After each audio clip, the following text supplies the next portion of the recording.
don't know if he's been seeing anybody else, but I know he was on a dating app. Wow.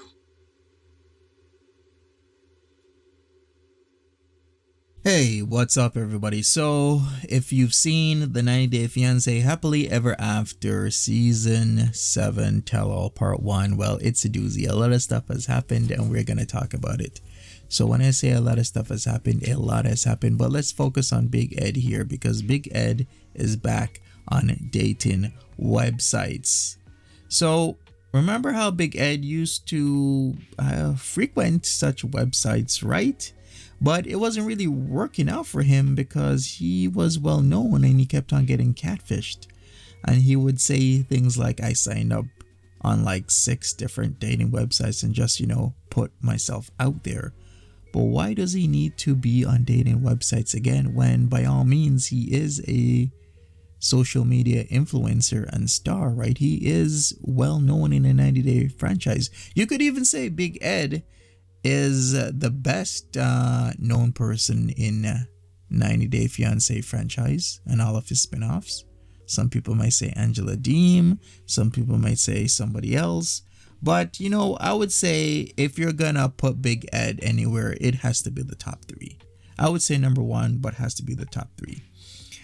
So back to these websites. So allegedly, supposedly, if you didn't know, well, I shouldn't actually say allegedly, supposedly, because it's known he did kick Liz out and she comes over and sleeps over every other night. She was couch surfing for some time after he kicked her out. And things just weren't working out. Well, that's what happens when you're in a toxic relationship. Fights happen all the time. You gotta, well, I wouldn't say you gotta kick somebody out, but you gotta learn how to engage with someone properly when you get into an argument. And that's what's lacking, the ability to engage with someone properly. So back to the websites. He said before, like almost 2 years ago when he was doing the same thing, that his journey did take him a few wrong turns, and he said he was catfished about 15 times. He also said in the beginning he was really discouraged, to be quite honest, because, and I quote, because once you're in the public eye, people know who you are. So what seems to have been happening is that people were attempting to catfish him using pictures that were what? And I quote, were like 15 to 20 years younger. They weren't current. But also, I'm pretty sure people were trying to catfish him for money as well, right? And he also goes on to say, and I quote, and that happened over 15 times. He says, I was like, oh, that's it? What can I say, Ed? And you know what type of ladies Ed likes. He likes ladies from Asia. Let's just be quite honest with you. So what is he doing with Liz? Makes you wonder, right?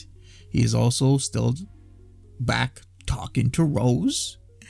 And the tell-all did cut off there, but I'm sure Rose is going to tell us exactly what happened when 90 Day Fiancé Tell-All Part 2 comes out.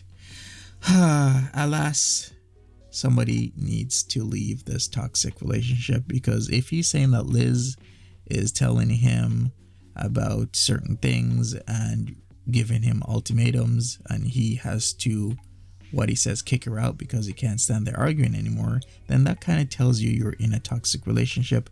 And maybe it's not even a relationship itself, maybe it's just him and or Liz, because I can't just squarely put the blame on Big Ed, even though a lot of people want to. I gotta be fair here, it's also Liz, because Liz has her own issues when it comes to relationships and dating and whatnot.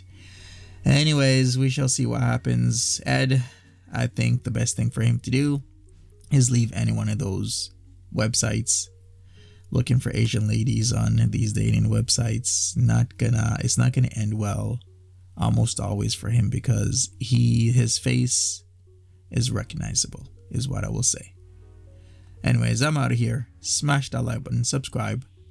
Make sure you leave a comment, and I'll talk to you later. Bye-bye.